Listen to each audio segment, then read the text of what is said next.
Takže nazdar, prosím, že se mnou vyhrát. Dneska se podíváme opět na Moona, protože videa s Moonem mají zlídnutí, dvojtečka D. A Moon mi teda ukradnul moje plány z minulého roku.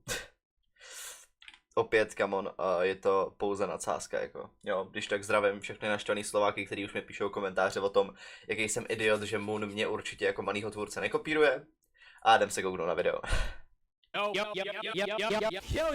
Kamo 2011 volá, že chce zpátky své video, teda co? Moje jméno je Moon a vítám vás u posledného videa roku 2025 a Nice. Když tak já kdy tohle video natáčím, což je teda 4.1. Tak jsme hitli 5 let na YouTube, což já pravděpodobně budu dávat ještě na komunitu. Poděkování, že jsme hitli 5K, teda 5 let. Tak jo, jdeme. v tomto videu sa pozrieme na moje predsavzatia, ktoré som si dal na začiatku tohto roka a ideme zistiť, ktoré predsavzatia sa mi podarili splniť a ktoré nie. To bude taký reality check a možno aj taká motivácia pre vás, aby ste videli, že aká je realita toho, keď si cieľavedomý človek ako tu na takto Moon dá miliardu taskov na rok dopredu, či to dokáže. By the way, já možná přemýšlím, že bych mohl dát na Instagram třeba jako týdenní nějaký jako cíle, který bych si chtěl dát, že prostě hej, dám na Instagram prostě 3 nějaký jako cíle, který bych chtěl za ten týden splnit a potom na konci týdne jenom ukážu odškrtaný ty cíle, jestli jsem je splnil nebo ne. Splniť alebo nie a mám tu 9 predsavzatí, ktoré som si dal na tento rok. Boli to veľké predsavzatia. 9 ich zvládnu nahrát na minutu, teda na 15 minút, ok, cením. Boli to veľmi veľké úlohy alebo tasky. Ešte predtým, než sa vrhneme na moje predsavzatia, tak chcem poďakovať všetkým z vás, čo ste si kúpili môj merch na Vianoce. Hneď deň po Vianocech som ochorel, takže všetci, čo ste dodávali na storky, no tak som to GG, kámo. Prezdieľal, lebo všetky tie storky už expirovali, ale jeden z vás vyhráva iPhone, jak som slúbil, jo. A mimo toho teda, len aby toto je, aktuálne. Co to je, bro? Ok. Aktuálne v rukách držím papier, na ktorom som ja. Počkej. Ako držím ďalší papier. Nice. Kde tie predsavzatia sú? More, teraz sa cítim. Nice, kamo, může udělat takový ten time loop prostě, nebo takový ten, víte co myslím, takový ten loop s tím, že do nekonečna fotíš sám sebe. Ako ten meme, kde si typek takto fotí obrazovku namiesto toho, aby si dal screenshot. Ja viem ľudia, ale tento tu originálny papier, ktorý tu je, tak som proste stratil niekde. Neviem, kde ho mám. GG. Hľadal som všade, kde som mohol. Dobre. Bez toho potom, co dotočil tohle video našel. Že som si to odfotil. Toto je fotka z 1.1.2025. Nice. Kedy som si tieto predsavzatia napísal, takže teraz ideme predsavzatie po predsavzatí a ideme zistiť, že čo sa podarilo a čo nie. Hneď prvú vec, ktorú tu mám, je kúpiť si Lambo. To si koupil, ne?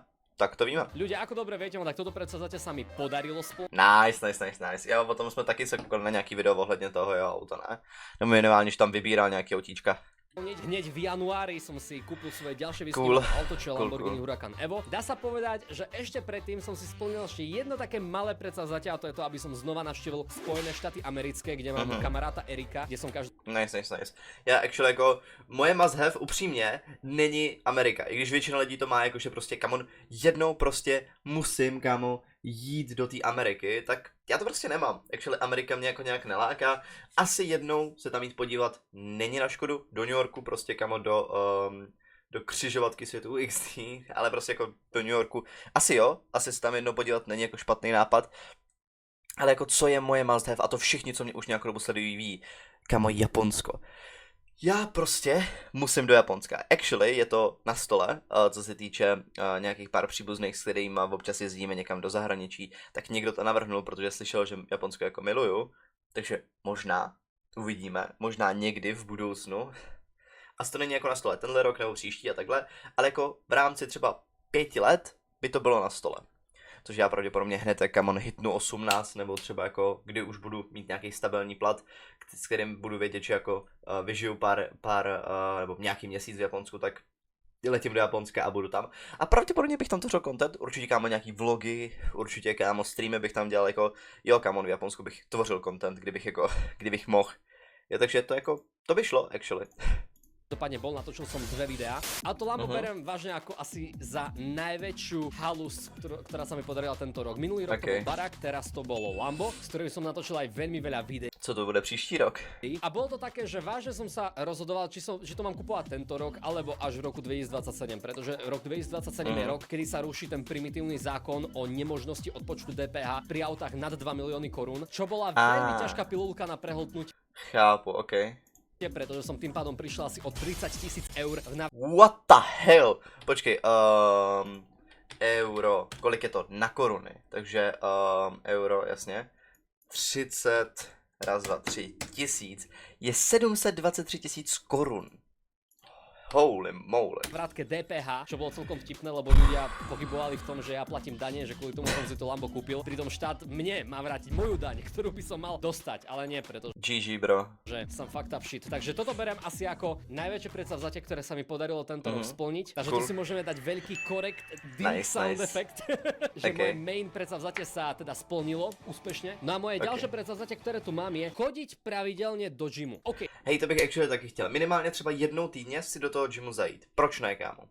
Ale jakoby s mým strachem z lidí, nevím, minimálně kámo nějakým způsobem cvičit a být aspoň někdy v kalorickém deficitu by se mi hodilo. Snad od 5. to na tom Instagramu začne. Toto je predsavzatie, v ktorom som naopak úplne zlyhal, kámo. Ja som v gyme bol tento rok asi 10 krát, kámo. Kašľal som na to. Fakt, akože tento rok, čo sa týka zdravia, no tak som mal asi najhorší v mojom celom živote. Nemal som ani dobrú stravu, jedol som veľmi veľa sladkého, naučil som sa piť kávu. Toto tu moje druhé predsavzatie si zaslúži veľmi veľké X-ko a dá sa povedať, že toto bude asi hlavné predsavzatie, ktoré si rovno presuniem do roku 2020. Yeah, okay. Pretože toto bolo moje veľmi veľké predsavzatie, aby som zlepšil aspoň jednou týdně, abych tam asi měl chodit. Jakoby se svojí postavou bych tam měl chodit celkově.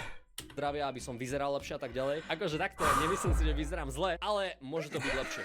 Moje tretie predsavzatie, ktoré som si tu napísal, je, že mať nabitý content. To sa mi teoreticky podarí. To je hrozně subjektivní, hej.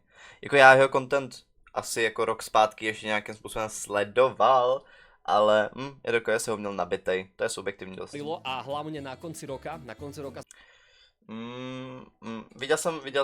viděl jsem PVHU. Som mal veľmi nabitý content. Na to, že som začiatkom roka nevydal skoro žiadne videá, tak koncom roka som ich vydal fakt veľmi veľa a počas tých... Nice, skamo těch 450, bro, já chci tvoje zhlídnutí, Mune, ale na to nemám content prostě, musím se zlepšit. Letných prázdnin som mal asi rekord v počte vyrobených videí za určitý časový úsek. Vydal som animáciu, vydal som edukačné video, vydal som... To jsem možná neviděl. Vyrobených videí za určitý časový úsek, vydal som animáciu. Moje nejtrapnější moment, jo, to jsem asi viděl. Vydal Kámo, on umí hrozně hezky kreslit, kámo. Actually chtěl bych taky někdy v budoucnu dělat vlastní animace, ale zatím to nepůjde. Som edukačné video, vydal som kopu videí z reálu, vydal som PVOčko, vydal som songu s Clarissou. A nic moc songa, upřímně. Kompiláciu cez cestovateľské video. O môj bože, ako ste dobre viete, no tak stále cez letné prázdniny si urobím prestávku na to, aby som všetky tieto videá, jasný, chápu, ktoré vydal na konci roka, predtočil. A minulé roky som to mal tak, tuším, odjak živa som to mal tak, že cez letné prázdniny som celý čas dedikoval len na to, aby som urobil animáciu a potom som tú animáciu vydal, ale uvedomil som si, že nemám žiadne ďalšie videá, takže som musel narýchlo nejaké videá robiť a stále mi tento aktívny v úvodzovkách content vydržal tak maximálne do konca septembra alebo do začiatku októbra. No teraz sa mi tento content podarilo natiahnuť až do konca novembra, kde som si povedal, že OK, toto mi bohate asi stačí. Ja to berem ako veľmi veľký achievement a preto musím prehlásiť, že toto tu tretie predsavzatie, ktoré som si dal, sa mi podarilo splniť a som kámo, proč tam nedá i jiný, kámo, ten jako obrázek, proč tam hází jenom tenhle nějakou, kámo, nějakou motion grafiku by to chtělo, kámo, to můžeš udělat. A to veľmi rád a keď by to bolo nasledujúcom nějaký template na aktivním youtuberovi najdu i já teďkon, kámo. Ešte lepšie. Proste iba potrebujem si myslím, co to tady bude opuštěný, tak já to najdu. Systém a začínam si uvedomovať, že dokonca aj tie letné prázdniny sú hrozne málo, ako je to hrozne krátky čas na to, aby som si pretočil videa do konca roka a nejakým spôsobom to ustrážil. Štvrté predsavzatie, ktoré som si tu dal, ktoré je celkom dosť extrémne, je mať 10 miliónov korún na súkromnom účte. Tento konkrétny bod by som asi tak dal, takže nie až tak veľmi podľa princípu, ale z veľkej časti sa mi to splniť podarilo. Piaté predsavzatie, ktoré tu mám, že kúpiť byt. Nie, byt sa mi nepodarilo kúpiť. Premýšľal som nad tým, no, že by som si napríklad kúpil nejaké priestory, kde by som si presťahoval štúdio, ale aj keď som si tam napísal. OK, minimálně jsem na aktivním youtuberově našel tohle, což je takhle prostě je to, ale bude to toho i víc, že jo, tady máte třeba srdíčka a tady někde nahoře to možná bude, taky možnost, ono záleží, určitě bych to tu našel, kdybych hledal, ale na to asi jako nemám čas. Ale jsou to actually fajn věci, jako kdo chce na aktivní youtuber, tak určitě, come on. Jo, tady to je, tak tohle, ano, tohle prostě, easy, jo, úplně jednoduchý, brosky. Písal, že kúp si byt, nekúpil som si byt a v tomto mám veľké krásne X-ko a úplne som tomu ani veľké šance, ani pozornosť nedával. A zase keď na tým premýšľam, ako kupovať Lambo a byt v rovnaký rok a zároveň udržovať content a ešte k tomu chodiť do gymu, ako ja neviem, či sa chcem zabiť alebo čo, ale neviem, mám A tak ono si dát velký cíle a potom být rád, že se aspoň nějaký splnil, tak je jako fajn.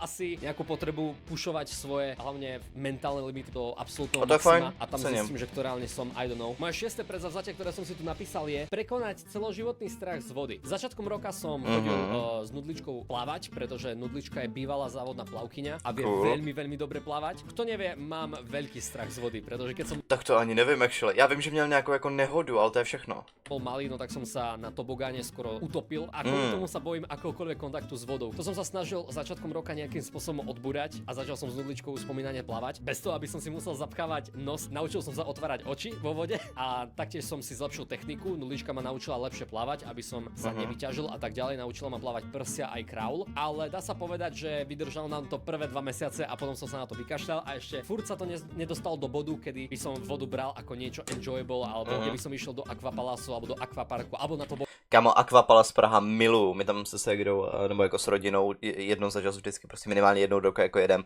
A je to boží, je to boží. Bogány s tým, že idem si to užiť. Nie, stále je to pre mňa, ako počuť slovo Aquapark, je to pre mňa proste strach, stres. Hneď sa mi stiahne brucho a proste nemám to ešte v sebe vyrovnané. Takže to, že som to začal, sa nepočíta, tu by som tiež dal X-ko a je to vec, ktorá ma celkom mrzí, pretože sa to rovno mohlo aj spojiť s tým, aby som mal nejakú fyzickú aktivitu. Ale čo už. Ďalej moje 7. predsavzatie, ktoré som si tu napísal, je urobiť záhradu. Kto videl môj house tour, tak viete, že ako moja záhrada vyzerá. Tá záhrada ako taká je stále v rovnakom stave. Nedostal som sa k tomu, aby som záhradu nejakým spôsobom vylepšil. A on si chce jako udělat zahrádku, jak tam něco pěstovat, nějaký plodiny nebo co, jak to myslíš? Aby som si tam niečo zasadil. V podstate som ju len kosil a robil takú základnú údržbu počas celého roka. No, čo sa mi podarilo spraviť a čo by sa možno dalo počítať za úspech, je to, že som si urobil predzáhradku pred môjim barákom. A to sa mi podarilo.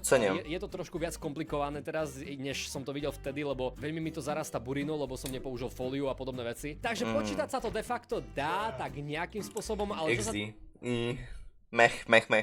týka mojej veľké záhrady, tak na to som si vytvoril priestor teraz nasledujúce obdobie. Uvidíme, či si skôr urobím také veci ako prístrešok na auto alebo napríklad terasu, než ako záhradu, ale uvidíme. Uvidíme, ako sa to bude vyvíjať. 8. predsavzatie, ktoré tu mám, je doučiť sa japonsky. Kámo, já se chci naučit japonsky, ale jakoby Duolingo. Kámo, mě tak nebaví Duolingo. Jako Duolingo je tak nudná věc, já prostě ne. Duolingo nebude nějaká moje jako oblíbená záležitost. Pravděpodobně chci vystudovat japanologii, kdo ví, třeba z toho vyrostu, než se dostanu k tomu, že bych studoval vysokou, ale japanologie mi přijde jako cool a chtěl bych se actually naučit japonsky. V konci tohto roka som bol v Japonsku, bol som tam za A možná bych actually mohl třeba si hodit nějaký doučku, taky možnost. Mojím kamarátom, ktorého poznám už niekoľko rokov, ktorý ma aj japonsky z veľkej časti učil. Takto, ja osobne sa učím japonsky niekoľko rokov, ale extrémne neaktívne ľudia. Ja sa furt učím takým spôsobom, že ponorím sa do toho na 2 alebo na 3 týždne a potom No jasný, takhle já taky dělám tu Duolingo. Sa znova niekoľko mesiacov skoro vôbec neučím. Môj aktuálny level v japončine je niekde na rozmedzi M5 a N4, to znamená, že rozprávam ako škôlkar alebo školák na základnej škole. Zvládam klasickú konverzáciu, keď sa napríklad rozprávame o základných veciach, ale keď už mám niekomu vysvetľovať, že ako napríklad funguje YouTube alebo vysvetľovať konkrétny smer alebo postup veci, no tak tam už samozrejme komunikovať veľmi neviem. A GG. väčšinou sa spolieham na live translatory. Len pre predstavu, japončina je brutálne ťažký jazyk. Jo, vím, že Meon o tom měl nějaký video, kam on proč se nechceš učit japonské, nebo něco takového. Je to jeden z najťažších jazykov na svete a uvedomil som si, že keď som bol v Japonsku, tak som sa tento jazyk učil 3 až 4 krát rýchlejšie, pretože Jo, když seš v té zemi, slyšíš to všude kolem a snažíš se s těma lidma i komunikovat a oni se ti snaží odpovídat, tak je to kámo nejlepší, jak se můžeš naučit jakýkoliv jazyk. Strav prostě, jestli se chceš naučit nějaký jazyk, trav prostě v tom státě, prostě třeba v tom Japonsku, tak stráv prostě 2 roky. A za 2 roky ti řeknu, že se naučíš japonsky, ne asi nejlíp, ale rozhodně 10krát rychleji, než kdyby ses 2 roky jako šprtal. Jo. Máte to všade. A budeš umět i mluvit. Okolo seba od rána do večera vidíte a počujete len japončinu. A o mnoho viac sa do toho vžijete a proste v tejto situácii nemáte na výber. Čo keď som napríklad tu v Prahe, tak väčšinu dňa hovorím slovensky. Jo. Ináč počujem češtinu, keď otvorím TikTok alebo YouTube, tak tam mám angličtinu. No a japončinu počujem len vtedy, keď si ju vyložené privolám k sebe, keď ja si sám niečo vyhľadám v japončine alebo keď chcem niečo v japončine sledovať. To znamená, že za ten čas, že som sa v Japonsku učil 24/7 a bez toho, aby som o tom vedel, tak tu som sa vyložené do toho musel nútiť aspoň na hodinu alebo dve. Takže aj skrz to, že som teraz úplný tryhard v mojom učení sa a každý deň proste niekoľko hodín počúvam podcasty alebo robím si Anki kartičky, tak to ide hrozne pomaly, ale Já asi začnu trošku aktivněji dělat to Duolingo, nebo v té japonštině prostě chci. Ale uvidím. Nebo nějaký online prostě testy. myslím si, že som hlavne teda na konci roka urobil, čo som mohol a preto tomuto predsavzaťu dávam také niečo medium, také niečo medzi. Ešte ma čaká ale celkom dlhá cesta. A potom ľudia 9. a posledné predsavzatie, ktoré tu mám, je milovať svoju rodinu a blízkych, ale hlavne seba. A toto musím majestátne povedať, že sa mi podarilo udržiavať počas celého roka, pretože aj s mojou rodinou, aj s mojou partnerkou Nudličkou a aj so samým sebou som počas celého roka vychádzal úplne perfektne. Čo sa týka rodiny, tak tam to je asi jednoznačné. Tam si udržujem vzťahy úplne najprísnejšie, lebo nič nie je dôležitejšie ako rodina konec koncov. Čo sa týka Nudličky, no tak samozrejme, že sme mali nejaké hádky, ale to snáď k tomu patrí, ako každý normálne fungujúci vzťah má nejaké hádky, ale Ups and downs sú všude. vyložene žiadne krízy ani nič podobné sme nemali, takže ja to berem ako veľmi veľký úspech. No a čo sa týka samého seba, no tak ja som A tím jako končí? Já jsem přeslechnu asi kolikátá je to otázka, ale ještě zbývá 6 minut. v podstate tento rok investoval veľmi veľa energie do toho, aby som ja bol šťastný. V podstate aj to, že som si kúpil Lambo, alebo to, že som urobil veľmi veľa vecí tento rok, ktoré sa mne páčili, ako napríklad cestovanie, boli kvôli tomu, aby som si ja sám sebe niečo splnil, alebo aby som sa ja nejakým spôsobom aj odmenil za tú prácu, ktorú som do YouTube alebo do ostatných vecí dával roky, ale vôbec som sa neobmenil. Mimo toho v predsavzatiach to nemám, ale veľmi veľká vec, ktorá sa mi akože tento rok podarila a ja to berem ako veľmi veľký úspech, je môj ďalší produkt. Je to Moondrink, ktorý som spustil toto leto. Podľa štatistik, ktoré som dostal, To je nice, já nevím, kolik lidí to pije, actually. no tak sme vyrobili niečo cez 1 400 000 plechoviek a predali sme ich cez 788 000, čo Bych čekal, že to bude víc. berem ako veľmi veľký Asi je to úspech, no. úspech na to, že som v podstate zalistovaný hlavne v Českej republike, pretože na Slovensko som ešte prísť nestihol, pretože tento drink existuje hrozne krátko a väčšinou musím veľmi akože dlho čakať na to, aby sa môj drink dostal niekde do nejakého obchodu, pretože tie listovacie periódy majú niektoré obchody len niekoľkokrát do roka, niektoré aj jedenkrát do roka, takže musím počkať celý kolobeh roka, aby som sa dostal do toho bodu, kedy ma môžu vôbec dať do regálov. Ale 788 000 predaných plechoviek za 4 mesiace, čo tento drink existuje, je za mňa neuveriteľné číslo a preto budem robiť úplne všetko preto, aby sa tento drink dostával ešte ďalej, hlavne teda na Slovensku, pretože na Slovensku tento drink chýba asi úplne najviac. Na Slovensku tento drink nie je okrem západného Slovenska takmer nikde, s výnimkou východného Slovenska v Sabinove, kde to môžete nájsť v mojom Muno merch obchode, alebo Cože, on má vlastní obchod? v Prešove na hlavnej 26 kvetinárstve Kvety Iris. Ale fakt, čo sa týka Moondrinkov, tak budem robiť, že čo môžem a tieto štatistiky sú fakt veľmi motivujúce a vám tento drink veľmi chutná. Takže sa budem tešiť na expanziu a ešte také rýchle Já jsem to actually neochutnával ještě. štatistiky na záver. Môj YouTube kanál v roku 2025 nazberal 43 100 000 zhliadnutí. Napozeralo sa skoro 5 miliónov hodín mojich videí, čo je približne 570 rokov sledovania mojich videí. Ty Nice. vole, wow. Na mojom hlavnom kanáli mi pribudlo 63 000 odberateľov. A moje Což je míň, než obvykle. najpozeranejšie video roku 2025 je to, ako som si kúpil Balua, ktoré od septembra nazbieralo 600 000 zhliadnutí. Čo sa týka roku 2025 na munomerch.sk, no tak tento rok sa nám podarilo predať takmer 30 000 kusov mojeho merča. Z čoho najpredávanejší kus bolo tričko Lambo. A ľudia sa mi smiali, že moje Lambo trepem všade, ale ako vidíte, viem čo robím. A mimo tohto Nice. Asi tam nemusel dávat ten dovětek, vím, čo robím, ale dobře. videa som počas celého roka na hlavný kanál Tady jedno videjko, který skopíroval, teda co? vydal presne 50 videí. Takže čo sa týka štatistik, no tak to už je asi všetko a ja sa ešte pýtam tak samého seba, že hej Moon, čo by som ja vlastne chcel dosiahnuť v roku 2026, keďže rok 2025 bol takýto nabitý s rôznymi vecami a s novými produktami a s novým autom a s novými videami. Rok 2026 by som chcel mať trošku viac stabilnejšie, akože chcel by som tento rok viac venovať tomu, aby som vydával Zas tu nějak jako place na nějaký papír, nebo ne? aktívnejšie, aby to nevyzeralo tak, že proste 2 alebo 3 mesiace nevydám video. Chcel by som vážne skúsiť, a to mi vážne robí hrozne veľký problém, vydávať video na môj hlavný kanál každý piatok. To by bol vážne Já tady mám každou středu, ale já to stíhám, protože se moc nesnažím. môj sen, ktorý by som si veľmi chcel splniť, aby som si vedel od tejto doby akože určiť video každý týždeň až do konca letných prázdnin. Normálne chcel by som hecnúť, že či dokážem vydávať videá aj počas letných prázdnin. Jestli máš nějakého editora, tak to asi dáváš, ne? keďže som stále hovoril, že mám prestávku. Aj to si asi ešte rozmyslím, ale sú to moji OGs, ktorých A proč si proč si jako nepřetočí? Já nevím, proč by si nemohl přetočit, řekněme, že prostě si dá prostě jako natočí si video a ten týden, kdy má prostě to video a ví, že má to video, tak ten týden se soustředí, že bude točit jenom a jenom točit, natočí 3 videa, ono záleží samozřejmě nějaký téma, ale prostě když jako víš, že jsi schopný za týden udělat 3 videa, s tím samozřejmě, že ti pomůžou editorové, který jsou jako méně zajímavý, tak je vydáš, budeš mít sice trošku méně zajímavý videa, a potom během těch 3 týdnů, tak můžeš udělat ty banger nadupaný videa, který si taky uděláš třeba 5, a potom takhle jako, víš co, děláš ty videa jako dopředu. Já to takhle dělám a mě to baví prostě. Já teď, co točím tohleto video, tak ještě není vydaný ani to video, kde jsem kreslil mangu. Doufám, že bude mít úspech, u tohoto videa som sa zrovna snažil. Chcú vidieť Minecraft, takže chcem, aby ten Minecraft na druhom kanáli videli. Je tu veľmi veľa ľudí, ktorí majú radi content s autom alebo s mojím Lambom, takže chcem, aby tie videá s Lambom boli. Sú tu ľudia, ktorí každodenne očakávajú napríklad nejakú moju animáciu alebo dokonca ten seriál, ktorý sa tu sľubuje už niekoľko rokov. Toto tiež chcem mať zamerané v hľadačiku. No naopak si všímam, že veľmi veľká porcia mojeho fanúškovského portfólia sú už starší ľudia. Proste kopu z vás borcov, ktorí ma stretávate, no tak už máte proste 18, 19, 20 rokov, čo je možno aj dôvod, že prečo majú Lambo videá taký veľký záujem, pretože veľmi veľa z vás už ste starší a takéto veci vás zaujímajú a vidím, kto mi chodí na karmity. Ale je naopak zase aj pravda v tom, že potrebujem nabrať aj nových divákov. Je veľmi veľa detí, ktoré majú 7 alebo 8, 9 rokov, ktorí napríklad nevedia, že kto som, pretože môj content sa akože dosť v tejto vekovej kategórii vymýka. Preto by som napríklad chcel aj niekedy Kámo, já jsem jako chtěl říct, že jako, jak někdo může nevědět, kdo je mým, ale ono je asi pravda, že jako ty nový děcka to nesledujou. Nový, jako mě je třeba 14, víš co, ale jako už jsem, jako bych řekl, nějakou dobu na YouTube. Minimálně jako na YouTube jsme, jak jsem říkal, oslavili 5 let, takže cool. Trumfnúť ten Roblox, alebo trumfnúť nejaké Minecraft videá, ktoré sú venované proste pre malých ľudí. Nechcem na základe toho meniť svoju personu, ale proste chcem vytvoriť na mojom YouTube kanáli alebo na mojom hernom kanáli nejakú ďalšiu vstupnú bránu aj pre nových divákov, pretože každý nadáva na kidov a na ľudí, ktorí majú 7-8 rokov, to sú malé deti, nevedia sa správať v komentároch, ale konec koncov presne toto sú tí ľudia, ktorí s vami budú kikovať ten YouTube na dlhú trať. A zároveň keď z toho máte blbý pocit, no tak spomente si, že v akom roku ste mňa začali sledovať. Yes, come on, já, když jsem mu nasledoval, tak mi bylo asi kolik? 10?